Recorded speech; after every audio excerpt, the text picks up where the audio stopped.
Want to make sure you never miss a new release from the official Creepypasta.com YouTube channel again? Be sure to subscribe and hit that bell to turn on notifications. Mr. Banana by R.K. Gorman, performed by Otis Jiry. We'd been doing civics for the past month.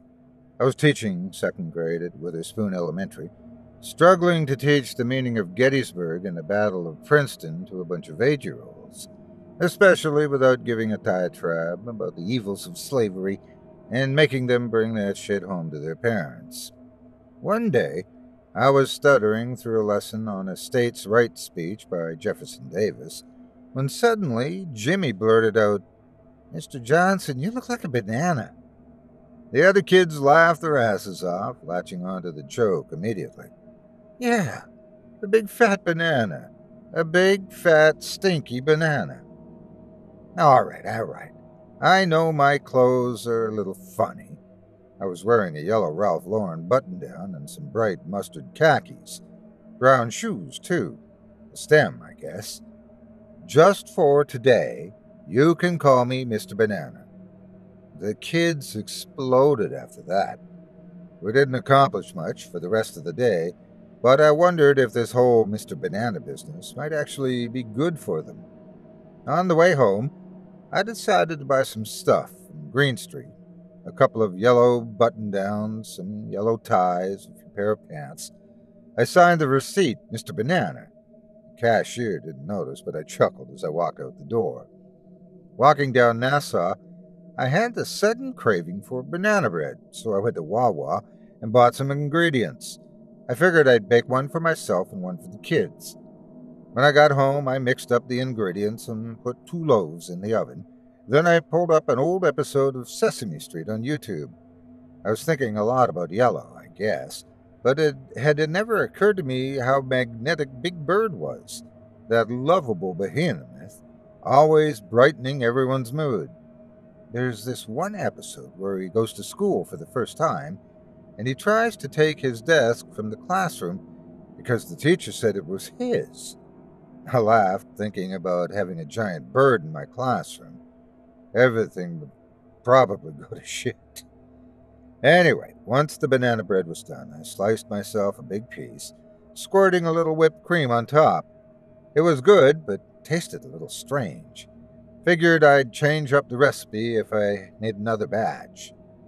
The next day, I came into school in full yellow garb. A pineapple tie, some pastel pants, even an old pair of shoes that I spray-painted yellow. Once the kids sat down, we went through our daily salutation with a slight twist. "Good morning, class." "Good morning, Mr. Banana."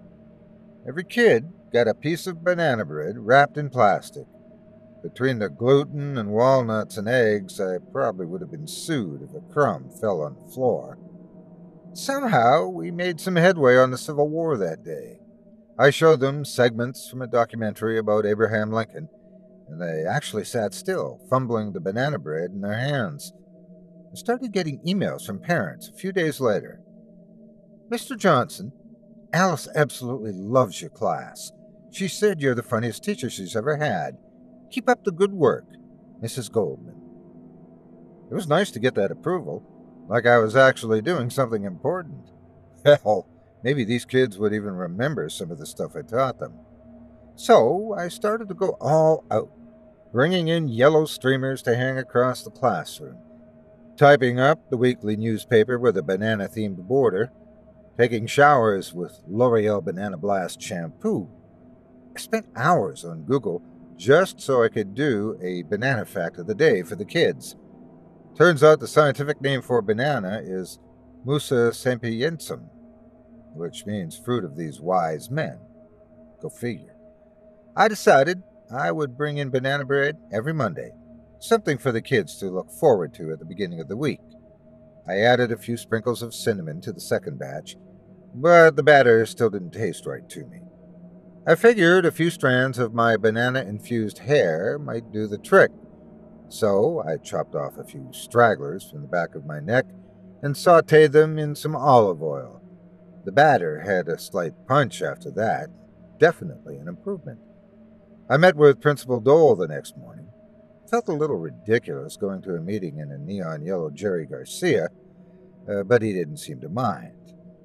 You know, Mr. Johnson, I've received a lot of positive feedback about your whole fruit-themed initiative. Seems to really keep the kids focused. Anything to improve those test scores, right? Hey, if it works, it works. Keep it up. You might find yourself tenured in a few years. I'm just happy to get through to these kids, sir. It was almost June, and the mosquitoes were starting to come out. Turns out banana peels are a good cure for the bites. I asked anyone in class if they wanted to volunteer. Jimmy had a big, nasty bite on his arm, and he wiped the peel all over his arms in front of the class, on his face, too. How does that feel, Jimmy? Really cool, Mr. Banana. Anyone else want to give it a try? Everyone in the class raised their hand. When I got home, I turned on a documentary about corruption in Chiquita Brands International. Apparently, they brought cocaine to Borneo on some of their ships. Treated the plantation workers like shit, too. I thought it would be nice to write a letter to the company about my initiative. Figured they might like to know that their product was more than just a topping for oatmeal. I spent the whole night writing, and it turned into a few thousand words about my theories on elementary education. Didn't really think much of it, but I sent it with the subject, "Bananas are more than just food," to info@chiquitainternational.com. It would probably be lost among all the shit from angry customers anyway. It didn't cross my mind again until that weekend, when I got a phone call on the treadmill at Planet Fitness. "Mr. Johnson, this is Sophie from Star Ledger. Just got an email from someone at Chiquita. Do you have a few minutes for an interview?" Yeah, of course." I was on the cover that week. It was a photo of me, dressed in full yellow, pointing above the camera in the foreground, with all the gape-mouthed students behind me. Mr. Banana peels away the doubters. The local CBS station stopped by the school for a segment, too. I watched my segment that Sunday, a few minutes of my awkward teaching voice, interspersed with interviews from me, Principal Dole, and a few parents. Apparently, some other elementary school teachers were starting to do it too. Mrs. Strawberry, Mr. Blueberry. I wondered if anyone else was doing the banana, too. Once the special was over, I went to work on my third batch of banana bread. I sprinkled the cinnamon, sautéed some of my neck hair, but the batter still tasted a little flat to me. I looked down at my hands. It occurred to me that my skin was starting to turn a little yellow, probably from all the bananas I'd been eating. I wondered if my skin had any of that flavor too. I grabbed the tweezers and plucked a thin piece from the tip of my thumb. It was a little salty, but definitely had a fruity taste to it. I figured I'd try it out in the batter, so I took a bowl and plucked some skin off all 10 of my fingers, and I mixed it in. It tasted great. That morning, people actually recognized me in the streets. All those Princeton kids must watch the news. I couldn't make it more than a few steps down Washington without being stopped for a selfie or a congratulatory handshake. It was nice, actually. I never thought wearing silly clothes would make people like me so much. I threw up in the trash can when I walked in the classroom. Figured I'd been eating too much potassium. I was pure yellow, of course. That bright bile and banana mixture must have been churning in my stomach for days. I was there earlier, so I wouldn't have to engage in that jealous, snarky small talk with the other teachers. "So you're some sort of teaching genius, huh?" I wrote the banana fact of the day on the blackboard, then sat at my desk, shaking, waiting for the kids to arrive. I handed out the rations of banana bread after the Pledge of Allegiance. I wondered if the kids would still eat it if they knew they were eating a piece of me. Figured I should keep it a secret for the time being. Plus, it was my best batch yet. They didn't need to know how it was made. That night, I got another email from Mrs. Goldman. "Good evening, Mr. Johnson. Congrats on your 15 minutes. Alice just loves the idea that her teacher is famous. We really appreciate all of your effort, especially baking for the kids every week. Just a heads up. Alice found a hair in her banana bread this morning. Make sure you're keeping things clean at home. We don't want her to get sick and miss out on class. Mrs. Goldman. I went to the bathroom and looked at myself in the mirror. Still dressed in my work clothes, it occurred to me that I was really starting to look like a banana. I gelled at the top of my hair into a curve, pointed stem, and turned sideways, arching my back. For a second there, my face in the mirror disappeared. It was perfectly smooth, perfectly curved, perfectly ripe. I almost cried, thinking about changing into my pajamas. Instead of a delicious yellowish pulp, I was just a freckled, overweight sack of blood and bones. I peeled off my clothes and walked into the kitchen. Just to make sure, I took a kitchen knife and made a small incision on my forearm. The blood immediately oozed out, and dark purple sludge began to drip on the floor. I sliced the other arm to the same result, then sat down, watching the blood splatter angrily onto my thighs. I woke up a few hours later, shivering, caked in a brown metallic crust. I ate some breakfast, took a shower, then put on my full yellow outfit. Figured I should wear long sleeves for the next few days. On Friday, the students performed a little play about Appomattox Courthouse. Sitting in the back of the classroom, I wiped my eyes and typed an inquiry into Google. Did the Confederate soldiers eat bananas? I spent the weekend at home, lights off, watching the same episode of Sesame Street on repeat. Big Bird yanking on the desk, the nails screeching from the force. You said it was mine.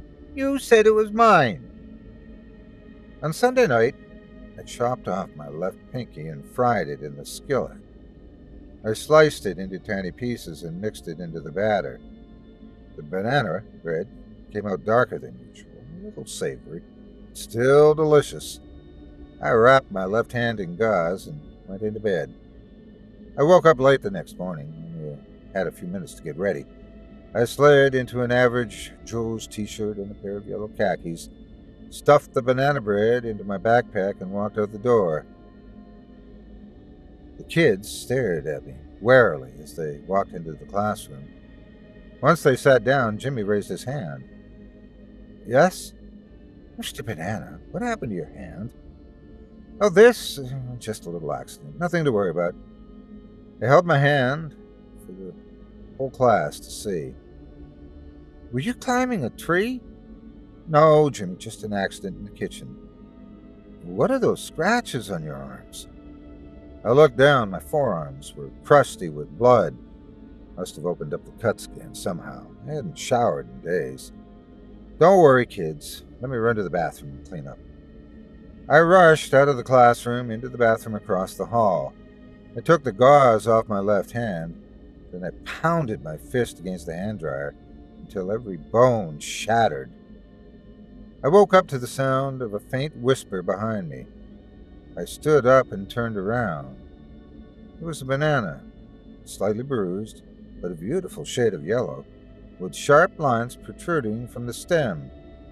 He turned sideways, revealing his perfect curvature, and flashed me a big smile. I walked toward him, closer and closer, until my nose was inches from the glass. Then he reached up and grabbed the top of his stem, stretching it sharply to one side. Slowly, he pulled it apart, revealing that incredible white flesh inside, radiating, breathing, beautiful. So I did the same, dragging my fingernails down my scalp, carving into my bones. The fresh, airy pulp coated my forearms, and clumps of yellow shrapnel fluttered to my feet. Then I was naked for the first time, staring into my own eyes, my own flesh, panting, finally believing that I was something more. I pressed my lips against the glass. A cool breeze rushed to my core, and then I was gone.